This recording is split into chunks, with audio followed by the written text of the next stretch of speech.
Welcome to the program. Today we're going to talk about what's happening on global markets. We'll discuss the economy. We'll talk about the banks and these Telstra outages, and we'll tell you everything you need to know about health insurance. I'm Marty Switzer. I'm Peter Switzer. I'm Paul Rickard. And we're mad about money.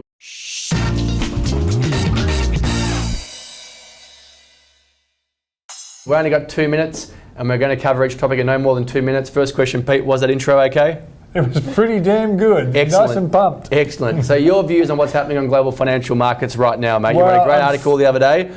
Are you positive on what's going on? Yeah.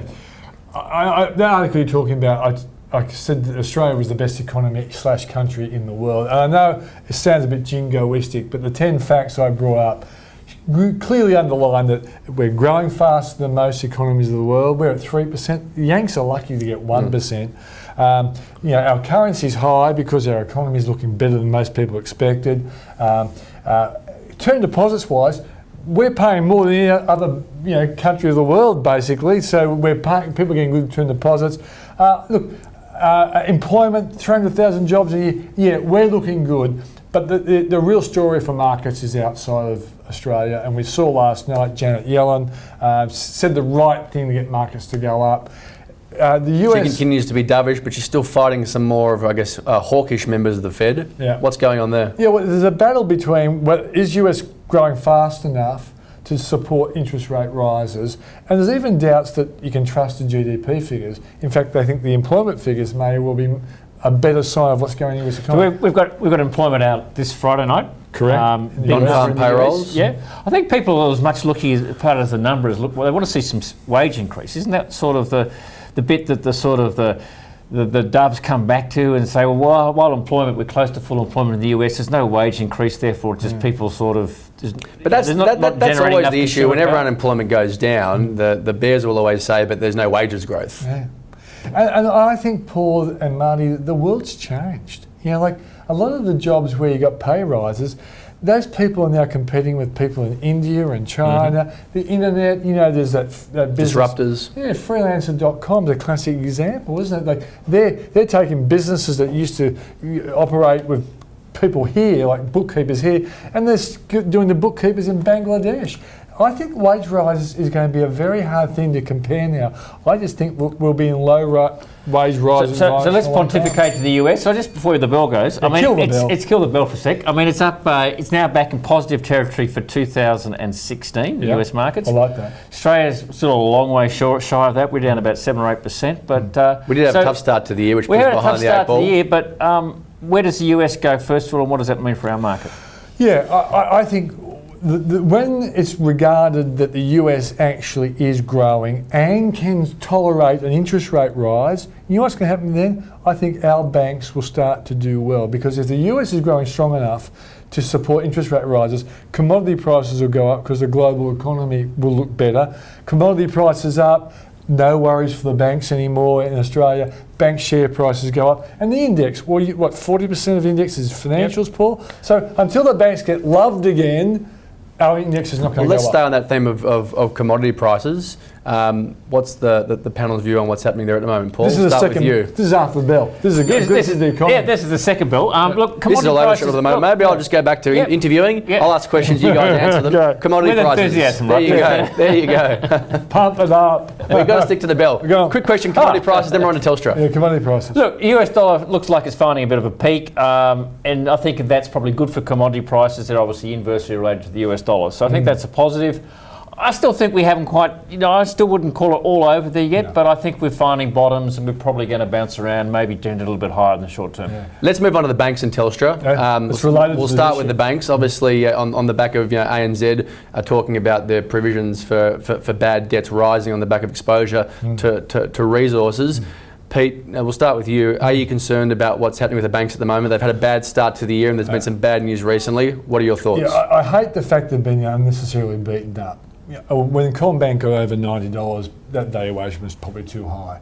Where they are now, I think they're pretty fairly valued, but I think the last few days have been beaten up unnecessarily because I think fund managers who have been shorting the banks are using this last week particularly with ANZ stupidly coming out and saying, "Oh, we've got $100 million bad debt provision." Like, what a ridiculous! But this is a bank that really has troubles at the moment, and I think that was stupid. Then Forbes came out with some dumb article that Australian banks are most vulnerable because of their housing collapse, and they put it all together. I reckon by the end of the week, banks will probably get the share price will be going up. Well, let's just on that theme. Paul, does ANZ have problems at the moment? Look, a little bit. I think they're a bit friendless, and look, I think look, we're following a number of leads. Obviously, in the US and Europe, banks have been doing a bit tougher. They're the worst performing sector. That's what's following on here.